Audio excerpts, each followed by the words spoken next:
മറ്റ് തൊഴിൽ മേഖലയെപ്പോലെ ഭാവിയിൽ ജോലി കിട്ടുന്ന തരത്തിലുള്ള വിഭാഗമായി സ്പോർട്സിനെ കാണേണ്ട കാലഘട്ടമാണിതെന്നും സൗജന്യ പഠനവും ആധുനിക പരിശീലനവും ലഭിക്കുന്ന ഇപ്പോഴത്തെ സാഹചര്യം വേണ്ടവിധം പ്രയോജനപ്പെടുത്തി ജീവിതത്തിൻ്റെ ചിട്ടപ്പെടുത്തൽ ചെറുപ്പത്തിലേ ശ്രദ്ധിച്ചാൽ ഭാവിയിൽ വിജയം നേടാൻ സാധ്യമാവുന്ന രീതിയിൽ സ്പോർട്സ് മാറിയിട്ടുണ്ടെന്നും Kozhikode physical education college assistant പ്രൊഫസറും പ്രമുഖ വോളിബോൾ പരിശീലകനുമായ OL അർജുൻ അഭിപ്രായപ്പെട്ടു.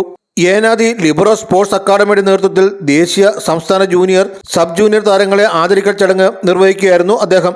നമുക്കൊരു 6 വർഷം കഴിയുമ്പോൾ, ഒരു 7 വർഷം കഴിയുമ്പോൾ നിങ്ങൾ ഈ 7 വർഷം കണ്ടിന്യൂസ് ആയിട്ട് ട്രെയിൻ ചെയ്ത് ഒരു കേരളത്തെ സീനിയർ കേരള ടീമിനെ, സീനിയർ ഇന്ത്യൻ ടീമിനെ പല മേഖലയിൽ പ്രതിനിധീകരിക്കുന്ന തരത്തിലേക്ക് നിങ്ങളുടെ മനസ്സിനെ സെറ്റ് ചെയ്യുക.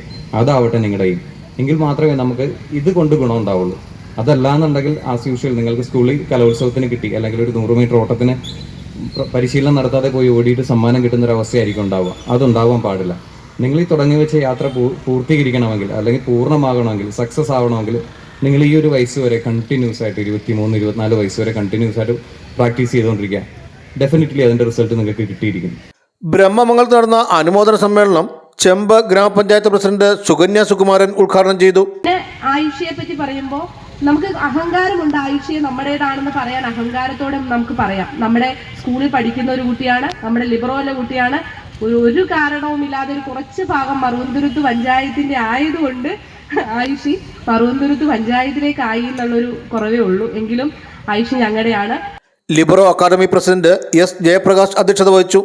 ലിബറോ സ്ഥാപകൻ TC Gopi, Brahmamangalam school manager TR Sugathan, ഗ്രാമപഞ്ചായത്ത് അംഗങ്ങളായ Ramani Mohandas, Ragini Gopi, school principal N Jayasree, PK Venugopal, PK Priyesh തുടങ്ങിയവർ സംസാരിച്ചു.